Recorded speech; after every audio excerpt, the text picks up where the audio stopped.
नाज़रीन, बारामूला में एक रिटायर एसएसपी अजान देने जा रहे थे, नमाज पढ़ने जा रहे थे, उन पर हमला किया गया और उन्हें डर। उनसे बात करेंगे और उनसे उनका रद्द अमल जानने की कोशिश करेंगे। जैसा कि आप जानते हैं कि पुंछ बफलियाज में भी काफ़ी ज़्यादा हालात कशीदा हैं, उस हवाले से भी उनसे जानने की कोशिश करेंगे।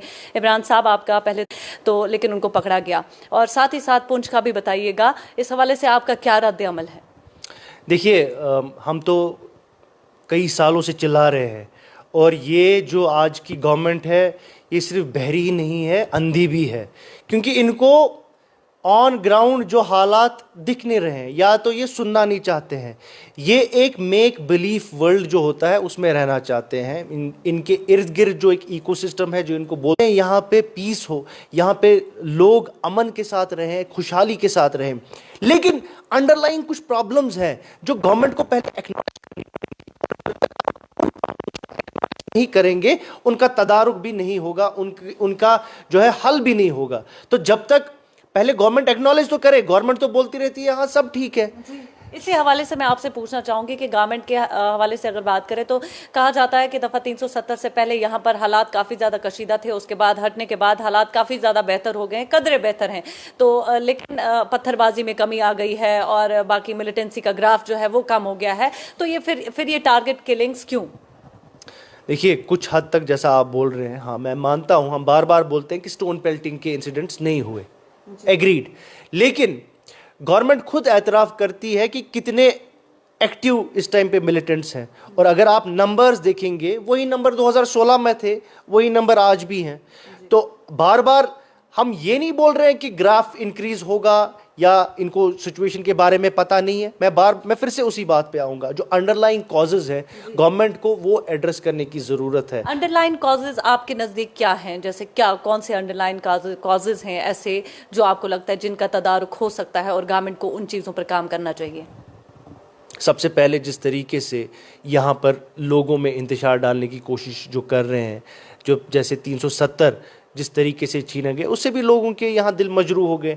अगर हमारी लीडरशिप प्राइम मिनिस्टर के पास जब गई, प्राइम मिनिस्टर से यही बात की गई कि आप दिल की दूरी और दिल्ली की दूरी ख़त्म करेंगे, वो तो उसके ज़मन में क्या कोई इकदामात आपने देखा, कोई इकदामात लिया गया? तो ये एक लावा बढ़ता है, जो हम बोलते हैं कि लोगों की सेंटिमेंट्स और एस्पिरेशंस को एड्रेस करने की ज़रूरत है, ना कि उनको धक्का देने की ज़रूरत। अब देखिए, कल परेशान हो गया मेरा वो वीडियो देखकर, अगर आपने भी देखा होगा, वो वीडियो अवेलेबल है।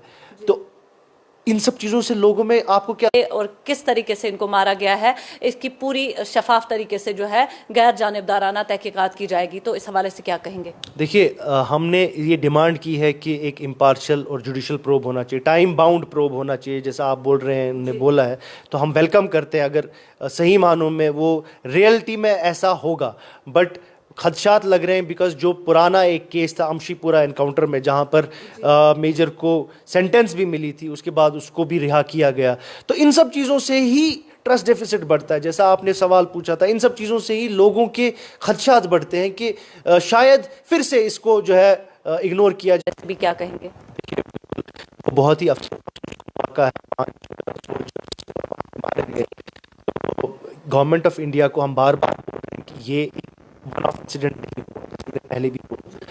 ये गैप्स कहाँ पर है, कहाँ से इन्फिल्ट्रेशन हो रही है, ये तो गवर्नमेंट एजेंसीज को देखना पड़ेगा। क्यों अगर ये बोल रहे हैं बार बार कि हमने we have covered all the ends, but clearly there are loose ends there, क्योंकि ये एक इंसिडेंट नहीं हुआ, इससे पहले भी उस एरिया में बहुत सारे इंसिडेंट्स हुए हैं। सो कहीं ना कहीं इंटेलिजेंस फेलियर है, तो जो गवर्नमेंट को एक्सेप्ट करना पड़ेगा। जी, ये बताइएगा, एसएसपी साबिक एसएसपी जो थे बारामूला से, उनका ताल्लुक था, नमाज के लिए गए, अजान देने के लिए जा रहे थे, फजर की नमाज का वक्त था, उन पर गोलियां चलाई गई, उनको मार दिया गया, उस हवाले से भी क्या कहेंगे? दिलदोज वाक़ा है, दिलदोज वाक़ा है। मतलब मैं कभी सोच भी नहीं सकता हूँ कि ऐसा एक इंसान के साथ हो सकता है कि एक इंसान मस्जिद में जाके सुबह फजर की नमाज के लिए अजान पढ़ता है, और आपको मालूम होगा उस टाइम पे उठना कितना मुश्किल होता है, और आज के इस कड़ाकी सर्दी में ये इंसान, मतलब जो मुझे लगा 72 ईयर्स ओल्ड,